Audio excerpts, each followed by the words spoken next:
Hello everyone, welcome back to the channel. Hope आप सब बहुत ही अच्छे होंगे। मैं हूं अभिलाषा और एक सवाल जो हमेशा आता रहता है, आज इस बारे में आप लोगों को बताती हूँ कि हम लोग इतना मूव क्यों होते हैं और वापस से घूम फिर के यूएस क्यों वापस आ गए और इंडिया में क्यों नहीं रहते हैं। हाँ, ये कुछ ऐसे सवाल आते हैं, वो मैंने सोचा यही एक इंट्रोडक्शन टाइप का एक छोटा सा आपके साथ में व्लॉग शेयर करती हूँ। तो मैं हूँ अभिलाषा और मैं बेसिकली झांसी से हूँ। झांसी उत्तर प्रदेश में है। अगर आप लोग कहीं झांसी या झांसी के आसपास के एरिया से हो तो मुझे कमेंट सेक्शन में ज़रूर बताना। और मेरी शादी हुई है आगरा में। माय ससुराल इज़ इन आगरा। तो मेरी तो सारी स्कूलिंग कॉलेज सब कुछ झांसी से ही हुआ है। और उसके बाद में फिर मुझे एक ऐसी अपॉर्चुनिटी मिली जिसकी वजह से फिर मैं मुंबई मूव हो गई थी। मुंबई में मेरा फर्स्ट जॉब शुरू हुआ था। तो जब मेरा ग्रेजुएशन हुआ तो ग्रेजुएशन में मैंने माइक्रोबायोलॉजी से लिया क्योंकि मुझे साइंस में थोड़ा सा इंटरेस्ट था। हर मम्मी पापा का एक सपना होता है कि ऐसे उनकी उनकी बेटी या बेटा ना डॉक्टर बने। उस टाइम पर है ना, डॉक्टर मतलब इतना क्रेज था उस टाइम पर, जब मेरा ग्रेजुएशन या ट्वेल्थ के टाइम पे। तो ट्वेल्थ के जस्ट बाद मैंने सोचा चलो साइंस लेते हैं, और microbiology was a new subject. तो मैंने माइक्रोबायोलॉजी से शुरू किया अपनी ग्रेजुएशन।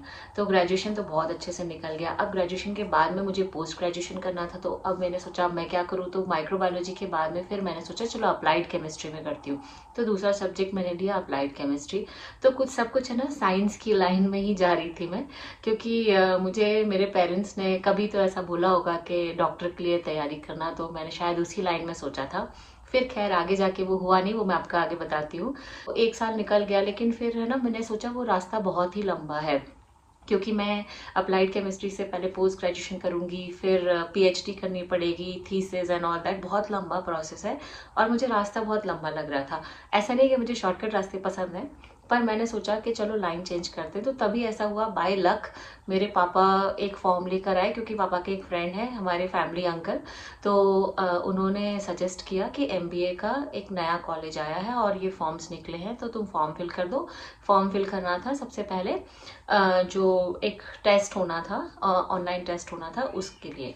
तो फिर मैंने फॉर्म फिल कर दिया। मैं तो सोचा भी नहीं था कि आगे क्या लाइन होगी उस टाइम पर। बस ये है कि समझ नहीं आता ना कि क्या करना है क्या नहीं करना है, तो जो जहाँ से समझ में आता है वो करते जाते हैं। तो मैंने वो फॉर्म फिल कर दिया, मेरा सिलेक्शन हो गया एमबीए में। और एंट्रेंस था, एंट्रेंस के बाद में सिलेक्शन हुआ था। तो शॉर्टलिस्ट होने के बाद में मुझे बड़ा अच्छा लगा कि चलो ये नया कुछ है। जयशु उठ गई, आई ब्रिंग हर। जयशु अपनी आफ्टरनून नैप के बाद में उठ के आ गई है। और आजकल जयशु की चोटी बनाने लगी हूँ मैं, क्योंकि बाल पूरे आंखों पे आते हैं। हेयर बैंड तो नहीं लगाती, पर चोटी बांध लेती हूँ। तो खैर उसके बाद में फिर मैंने किया एमबीए। फिर मुझे मेरा सिलेक्शन हो गया एक बड़ी अच्छी कंपनी में फॉर ट्रेनिंग, और मुझे लोकेशन मिली मुंबई। मैं झांसी से कभी बाहर नहीं गई थी, नेवर। हाँ, ट्रेनिंग के लिए गई थी, 4 महीने की ट्रेनिंग दिल्ली। पर दिल्ली में मेरे बहुत सारे रिलेटिव्स हैं, भैया भी थे मेरे उस टाइम पे, बुआ जी के बेटे। तो इट वॉज ईजी। और दिल्ली है ना, मैं सच्ची बात बताऊँ, दिल्ली ऐसा जो आज है ना वैसा नहीं था। दिल्ली उस टाइम पे थोड़ा सा सिंपल था। तो अब बहुत बड़ा सवाल हो रहा था कि अब मुंबई कैसे जाए, और ऐसे कैसे अकेले छोड़ देंगे ना। और मैं जॉइंट फैमिली से हूँ, तो सबका ऐसा ओपिनियन लेना भी बहुत ज़रूरी था। तो खैर पापा मम्मी ने डिसाइड किया कि नहीं, वो खुद देखने जाएंगे। अगर सब कुछ सही लगा तो फिर मुझे वहीं छोड़ के आ जाएंगे। और मुझे सारी फैसिलिटीज़ मिल रही थी। मुझे हॉस्टल की फैसिलिटी मिल रही थी, खाने पीने का सब कुछ अरेंजमेंट था। इट वाज लाइक जो जॉब थी उसमें ही वो मेरा सब कुछ पैकेज में ही इंक्लूडेड था। तो ज़्यादा कुछ ढूंढना ढांडना था नहीं, ना ही तो घर ढूंढना था, ना ही खाने पीने की टेंशन लेनी थी। तो मेरे पेरेंट्स गए, मम्मी पापा ने देखा सब कुछ अच्छे से, ऑफिस कहाँ है ऑफिस देखा, घर कहाँ रहेगा वो भी देखा। सब कुछ देख के उनको अच्छा लगा, तो फिर वो मुझे छोड़ के आ गए। फिर हम मुंबई में मैं रहने लगी, मेरी सिस्टर्स को भी मैंने बुला लिया। उसके बाद में फिर शादी की बात चली।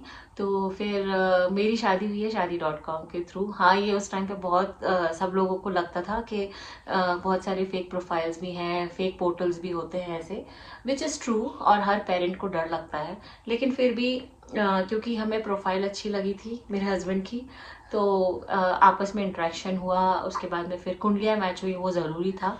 तो वो सब हुआ and then finally we got married. It was like very quick. वो किसी दिन मैं आपको डिटेल में बताऊंगी। तो शादी होने के बाद में फिर हम मुंबई में ही रहे। 2013 में शादी हुई। I am getting hurt, that's it that's it that's it. और उसके बाद में फिर हम मुंबई में ही रहे। अंटिल 2017। अनय हुआ 2014 में। एंड उसके बाद में मैं उस टाइम पे जॉब करती थी एक ई-कॉमर्स पोर्टल में, और मेरा अच्छा सब चल रहा था। मैंने सबैटिकल वगैरह लिया था बिकॉज अनय के लिए मुझे ब्रेक लेना था क्योंकि अनय बहुत छोटा था। तो फिर 2017 में हस्बैंड को चांस मिला उनके जॉब के थ्रू यूएस आने का, तो हम ऐसे यूएस आए। तो 2017 में मेरे हस्बैंड पहले आ गए थे क्योंकि मेरी सिस्टर की शादी थी, और हम 3 सिस्टर्स हैं। तो मैं मेरी बीच वाली सिस्टर की भी शादी अटेंड नहीं कर पाई थी क्योंकि उस टाइम पे मैं प्रेग्नेंट थी, और लास्ट मोमेंट पे डॉक्टर ने ना मना कर दिया था ट्रैवल करने से। मुंबई टू झांसी मुझे जाना था, पर उस टाइम पे ऐसा हुआ था कि डॉक्टर ने स्ट्रिक्टली बोल दिया था कि नहीं, it's not safe to travel. के बाद में फिर हम यूएस मूव हो गए, और मैं अकेले ट्रैवल करके आई अनय के साथ में। वो भी मैंने आप लोगों के साथ में ब्लॉग शेयर किया था। ये सारे लोग अकेले ट्रैवल करने के लिए सोचते हैं, डरते हैं, but it is not that simple also, it is not that tough also. आ सकते हैं आराम से अकेले। और बहुत सारी चीज़ें ऐसी होती हैं कि आप ऑनलाइन असिस्टेंस वगैरह ले सकते हैं। आई मीन ऑनलाइन आप बुक कर सकते हैं, फिर आपको असिस्टेंस मिल जाता है। तो वो सारे फैसिलिटीज़ के साथ में ना आप आराम से ट्रैवल कर सकते हैं। फिर हम यूएस आए तो हम कैलिफोर्निया मूव हुए थे। फर्स्ट हमारा जो यूएस में जो स्टे था वो कैलिफोर्निया में था। कैलिफोर्निया में मुझे बहुत अच्छा लगा क्योंकि पहले से ही बहुत सारे फ्रेंड्स थे मेरे हस्बैंड के, जो ऑफिस वाले थे ना उनकी फैमिलीज वगैरह थी, और हस्बैंड आए थे ऑलमोस्ट 20 दिन पहले। तो मैं जब आई ना तो सब कुछ सेट मिला मुझे, सोफ़ा मिला, बेड मिला, सब कुछ अच्छे से अरेंज। हमने बेड वगैरह तो नहीं लिया था, पर हाँ मैट्रेस है, सोफ़ा है, जो भी बेसिक ज़रूरत की चीज़ें थी वो उन्होंने ऑलरेडी लेकर अरेंज कर दिया था घर को अच्छे से। और जब मैं इंडिया से आई थी तो मैं मेरा और अनय के 4 बैग्स थे कुल मिला के, क्योंकि अनय भी उस टाइम पे 2 इयर्स प्लस था, जस्ट 2 इयर्स हुआ था। तो 4 बैग्स में मैं 3 बैग्स ऑलमोस्ट सारे घर के सामान के भर के ले आई थी। फर्स्ट टाइम जाते हैं ना यूएस, फर्स्ट टाइम आए तो मुझे पता ही नहीं था कहाँ पे क्या कुछ मिलेगा भी नहीं मिलेगा, पता नहीं क्या खाएंगे क्या नहीं खाएंगे, ज़्यादा कुछ आइडिया नहीं था। और एक एज अ मदर डर लगता है कि बच्चे को कैसे होगा। हम तो चलो कुछ भी मैनेज कर लेंगे, लेकिन बच्चे को तो सब कुछ प्रॉपरली चाहिए। तो मैं अनय की सारी बेसिक चीज़ें लेके आई थी, warm wear, half T shirt, सब कुछ। वहाँ बहुत ठंडा था कैलिफोर्निया में ना, तो पहले से ही पता चल गया था मुझे हस्बैंड से।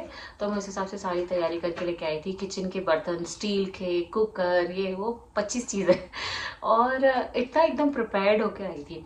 तो फिर हम वहाँ पे सेटल हुए, बहुत अच्छा लगा कैलिफोर्निया में। और आसपास है ना फ्रेंड्स थे, हम जिस कम्युनिटी में रह रहे थे उस कम्युनिटी में एटलीस्ट 60% इंडियंस थे, और बाकी मिक्स्ड थे सब लोग।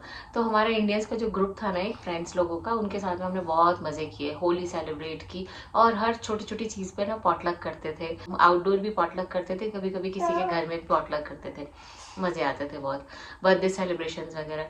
फिर हम मूव हुए कैलिफोर्निया से, और पूरा सारे के सारे फ्रेंड्स लोग सब मूव हुए because the company itself moved to Tampa Florida. अब वहाँ के तो मैंने बहुत सारे ब्लॉग शेयर ही किए आप लोगों के साथ में। 4 साल हम रहे टैम्पा में। It was all because of the work, job की वजह से ही। और टैम्पा में भी मेरी इतनी अच्छी मेमोरीज है, मैं तो बोलती हूँ यूएस में अगर मेरा मायका है ना तो टैम्पा है क्योंकि मैं टैम्पा में 4 साल रही हूँ, और 4 साल में ना इतने फ्रेंड्स बनाए हैं, इतने फ्रेंड्स बनाए हैं। वो फ्रेंड से मैं अभी भी टच में हूँ, और उनसे अभी भी बात होती है। वो अभी भी बुलाते हैं, आ जाओ यार टैम्पा वापस, कहाँ तुम लोग दूर दूर चले गए हो, यहीं पे वापस आ जाओ।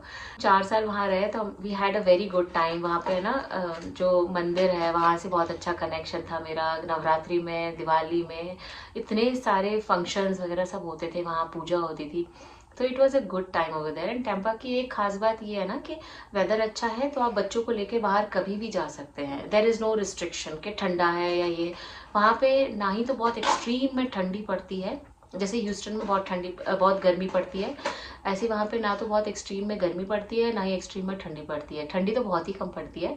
Winters are very less, and बहुत ही ज़्यादा चिली नहीं, विंडी नहीं, कुछ नहीं। सिंपल विंटर्स जैसे होता है ना, एक या दो जैकेट पहने, डेढ़ नहीं सॉरी, 1 या 2 जैकेट पहनने लायक, ऐसा ठंडा होता था। और समर्स भी उतने ज़्यादा ख़राब नहीं, मुझे तो नहीं लगे, मेरा एक्सपीरियंस वॉज गुड। फिर टैम्पा से बिकॉज ऑफ जॉब ओनली हम फिर से मूव हुए। तब हम मूव हुए ह्यूस्टन, टेक्सास। ह्यूस्टन में भी हम एक टाउन में रहते थे। ह्यूस्टन में बहुत सारे एरियाज ऐसे हैं जो एकदम मेन ह्यूस्टन में है, तो वहाँ नहीं रहते थे हम। ह्यूस्टन से थोड़ा सा दूर रहते थे हम, टाउन में, वुडलैंड्स। तो बहुत सारे मेरे वुडलैंड्स के भी बहुत अच्छे फ्रेंड्स बने। और जहाँ हम रहे वहाँ से ही बिल्कुल बस 0.3 पे ही हिंदू टेम्पल था। तो 0.3 मतलब वॉकिंग। तो मैं तो इतने सारे ब्लॉग्स आप लोगों के साथ में शेयर किए उस टाइम पे, and I really miss those days, क्योंकि वॉलंटियरिंग के लिए जाते थे। कोई भी छोटी पूजा, बड़ा फंक्शन, छोटा फंक्शन, कुछ भी हो, सब में इन्वॉल्व होते थे। और मैं वॉलंटियरिंग बहुत करती थी। तब जयशु नहीं थी और सिर्फ अनय था, और अनय उस टाइम पे आई थिंक 6-7 ईयर्स का था। तो it was good fun. Anay school चला जाता था तो मुझे वॉलंटियरिंग करने का मौका भी मिलता था। एंड इस सारे फेज में ना आई वॉज ऑन डिपेंडेंट वीज़ा, क्योंकि मेरे हस्बैंड के डिपेंडेंट वीज़ा पे मैं आई थी। तो जो भी डिपेंडेंट वीज़ा पे होते हैं, तो कुछ वीज़ाज में आप काम नहीं कर सकते हो, यहाँ पे यू कांट अर्न। तो I was on that kind of visa जिसमें मैं अर्न नहीं कर सकती थी यहाँ पे। तो मैं जॉब तो कर ही नहीं सकती थी। तो जो मेरा एक्सपीरियंस था मुंबई का, वो एज इट इज़ रखा हुआ था फाइल में लेकिन प्रैक्टिकली मैं जॉब नहीं कर सकती थी। खैर, उसके बाद में मैं इतना बिजी भी रहती थी ना मंदिर में और वॉलंटियरिंग में, कि कभी ऐसा टाइम पता ही नहीं चलता था, पूरा दिन यूं ही निकल जाता था। उसके बाद में फिर ऐसा हुआ कि हम डेनवर घूमने आए 2 बार। हमारी एक यहाँ पे फ्रेंड है, उन्होंने हमें इन्वाइट किया उनके घर पे रहने के लिए एंड डेनवर घूमने के लिए। तो हम आई थिंक 4 या 5 दिन के लिए डेनवर घूमने आए थे। तब मेरे हस्बैंड को डेनवर बहुत अच्छा लगा।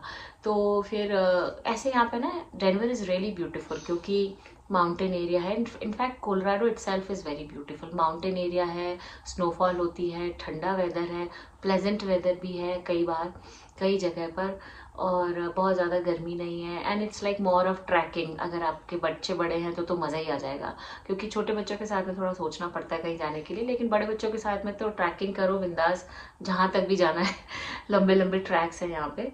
तो फिर ऐसा हुआ कि फिर डेनवर का ही एक अपॉर्चुनिटी आई, and then my husband took that opportunity. फिर हम यहाँ डेनवर मूव हुए, और मूव होने के बाद में, मैं मूव होने के टाइम पे ही ना ह्यूस्टन से ही आई वाज प्रेग्नेंट। तो मूव होने के टाइम पे प्रेगनेंसी में ही मूव हुई मैं। यहाँ के सेटल होने में भी टाइम लगा, क्योंकि वेदर थोड़ा सा ठंडा था यहाँ पे, और हम अप्रैल में मूव हुए थे और मई में फर्स्ट स्नोफॉल हुई थी। वो मेरी स्पेशली लाइफ की फर्स्ट स्नोफॉल थी, जो मैंने एक्चुअली देखी थी, मतलब ऐसे रह कर। क्योंकि ऐसे स्नोफॉल एरिया में मैं शायद पहले कभी कश्मीर वगैरह गई हूँ मम्मी पापा के साथ में, बहुत छोटे में, मुझे कुछ भी याद नहीं है लेकिन उस टाइम का, पर पेरेंट्स बताते हैं कि हम लोग गए थे। खैर, वो ये मेरी पहली स्नोफॉल थी डेनवर की। लेकिन मैं इंजॉय भी नहीं कर सकती थी, क्योंकि मैं प्रेग्नेंट थी, तो मैं बहुत ज़्यादा बाहर नहीं जा रही थी उस टाइम पर, है ना। तो खैर, फिर डेनवर रहने के बाद में ऐसा हुआ कि एक प्रोजेक्ट आया जिसके लिए मेरे हस्बैंड को नेदरलैंड्स की अपॉर्चुनिटी मिली। तभी जयशु थी सिर्फ 2 महीने की, जब हम यहाँ से सडनली मूव हुए थे। एंड 4 महीने की थी जब हम नेदरलैंड्स मूव हुए थे। तो हम 1.5 महीना कुछ इंडिया में रहे थे। तो ऐसे ही होता है यार, सब जगह नए नए जगह जाते हैं, नए नए फ्रेंड्स बनते हैं, नए नए लोगों से मिलते हैं आप, और फिर वो फ्रेंड्स की जो लिस्ट है ना, वो लंबी होती जाती है। ऐसा नहीं कि फ्रेंड्स छूटते जाते हैं, लिस्ट लंबी होती जाती है। तो it is a good thing also, और नई नई प्लेसेस एक्सप्लोर करने का भी मौका मिलता है। हम नेदरलैंड्स के आसपास के एरिया में बहुत घूमे हैं, और इस बहाने हमने यूरोप में भी काफ़ी कुछ घूम लिया। नेदरलैंड्स के बाद में फिर वापस से डेनवर आने का चांस मिला, तो फिर हम वापस आ गए। एंड आप लोग एक और चीज़ पूछ रहे थे कि बार बार आने को क्यों मूव कराते हो अनय के लिए, बच्चे के लिए इट्स नॉट ईजी। एंड ऐसे शौक है क्या मूव होने का, ये किसी ने किया था कमेंट ऐसा। वैसे जनरली मेरे चैनल पर हमेशा पॉजिटिव कमेंट्स ही आते हैं, बट ठीक है, this is also an experience. तो शायद उनको अच्छा नहीं लगा, तो उन्होंने अपनी मन की बात बताई, विच इज़ ऑल्सो गुड। तो उन्होंने बोला कि ऐसे बार बार बच्चे को मूव करते हैं तो बच्चे के लिए इज़ नॉट गुड। तो मुझे ऐसा लगता है कि मूव होने से ना बच्चे का मेंटल लेवल थोड़ा सा स्ट्रांग होता है। इनिशियली प्रॉब्लम होती है, बट बच्चे बहुत खुल जाते हैं, किसी भी सिचुएशन में जाने के लिए एडजस्टेबल हो जाते हैं, नए नए लोगों से मिलने के लिए, कम्युनिकेशन करने के लिए बिल्कुल कंफर्टेबल हो जाते हैं। उनको वो झिझक नहीं रहती है। जैसे अनय इतने टाइम इतनी जगह मूव हुआ है, हर जगह उसका नया स्कूल शुरू हुआ है। किसी भी स्कूल में ना वो 1 साल से ज़्यादा कंटिन्यू नहीं किया, उसने क्लास दूसरी कंप्लीट की नहीं। तो लेकिन नई जगह गया तो नए स्कूल में नए टीचर्स, नए स्टूडेंट्स, नए फ्रेंड्स, सबसे उसका इंट्रैक्शन होते होते ना वो इतना कंफर्टेबल हो गया अभी। And he is very good with interacting. वो ऐसे अनजान में भी अगर मैं उसको जाके बोलूँ ना कि जाओ तुम इससे पूछ के आओ, ये he will go without any hesitation. तो ये सारी चीज़ें इम्प्रूव होती हैं एंड बच्चे हैं ना बहुत सारी चीज़ें सीखते हैं नई जगह जाकर, नए एटमोसफियर में काफ़ी सारी चीज़ें सीखते हैं बच्चे, उनका कॉन्फिडेंस लेवल बढ़ता है, they know how to deal with the situation. तो ये सारी चीज़ें, और हमारे लिए ऐसा है कि जहाँ जहाँ नौकरी वहाँ वहाँ पीछे पीछे हमें जाना ही पड़ेगा, क्योंकि यूएस में जो लोग रह रहे हैं वो मेनली जॉब की वजह से ही रह रहे हैं। अगर मतलब कुछ सालों से रह रहे हैं, जो लोग ऑलरेडी सिटीजन्स हैं, बन गए हैं यहाँ पे, उनकी तो डिफरेंट स्टोरी है, बट एटलीस्ट जो लोग यहाँ रह रहे हैं वो जॉब पर्पज से ही रह रहे हैं। अभी तक तो ऐसा हुआ है कि हाँ हमेशा खुशी खुशी मूव हुए हैं। लेकिन अब शायद हो सकता है, क्योंकि अभी जशु बहुत छोटी है, तो अब मैं बहुत थक गई हूँ, तो मैं मेरे हस्बैंड को बोलती हूँ यार अब मूव नहीं होंगे, अब यहीं रहेंगे, एक ही जगह सेटल होके रहेंगे। और फ्रेंड्स भी बन जाते हैं, फिर कनेक्शन उतना तो नहीं रहता। जब आप रहते हो जहाँ जिस जगह वहाँ का कनेक्शन दूसरा होता है, और जब आप नहीं रहते हो जिस जगह तो फिर फ़ोन पे वीडियो कॉल्स पे तो इतना इंटरेक्शन नहीं हो पाता है।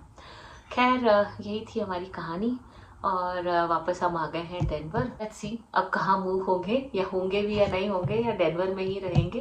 तो मैं आप लोगों के साथ में बाकी सब भी शेयर करती रहूँगी। सोचा था ये वाला व्लॉग ज़रूर शेयर करूँ, क्योंकि एक कन्फ्यूजन रहता है ना, क्यों बार बार मूव होते हैं, हूँ कौन मैं एंड ऑल दैट।